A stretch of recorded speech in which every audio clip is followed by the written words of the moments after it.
بسم اللہ الرحمن الرحیم الحمد للہ رب العالمین والصلاة والسلام علی سید الانبیاء والمرسلین۔ حضرت ابو امامہ رضی اللہ تعالیٰ عنہ سے روایت ہے کہ حضور نبی رحمت علیہ الصلاۃ والسلام نے ارشاد فرمایا، ان للہ ملکا مؤکلا بمن یقول یا ارحم الراحمین، کہ یا ارحم الراحمین کہنے والے کے لیے اللہ تعالیٰ کا ایک فرشتہ مقرر ہے۔ فمن قالها ثلاثا قال الملک، اور جب کوئی مسلمان 3 مرتبہ یہ الفاظ کہے، یا ارحم الراحمین، یا ارحم الراحمین، یا ارحم الراحمین، قال الملک، تو فرشتہ جواب میں یہ کہتا ہے کہ انا ارحم الراحمین قد اقبل علیک فاسأل، کہ یقیناً ارحم الراحمین کی رحمت تمہاری طرف متوجہ ہے، اب تم سوال کرو، اب تم اللہ کی بارگاہ میں دعا کرو۔ اس حدیث مبارکہ میں حضور نبی رحمت علیہ الصلوۃ والسلام دعا کے آداب میں سے ایک ادب یہ بتا رہے ہیں کہ دعا مانگنے سے پہلے اللہ رب العزت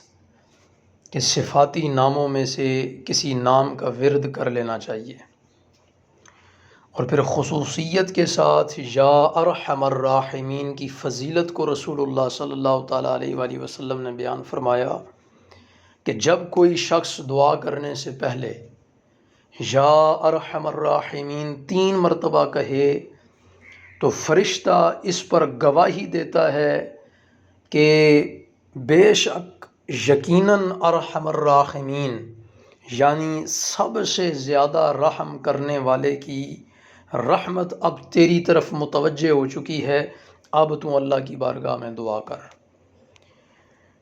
تو ہمیں جب بھی اللہ رب العزت کی بارگاہ میں دعا کرنی چاہیے تو دعا کے آداب میں یہ بات شامل ہے کہ پہلے اللہ رب العزت کے صفاتی نام کا ورد کریں،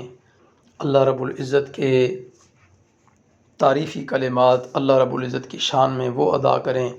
پھر اس کے بعد ہم دعا مانگیں، اور پھر خصوصیت کے ساتھ یا ارحم الراحمین یہ ایسا کلمہ ہے کہ اگر 3 مرتبہ پڑھ کر دعا مانگی جائے تو اللہ رب العزت کی رحمت اس بندے کی طرف متوجہ ہو جاتی ہے۔ تو ایسی دعا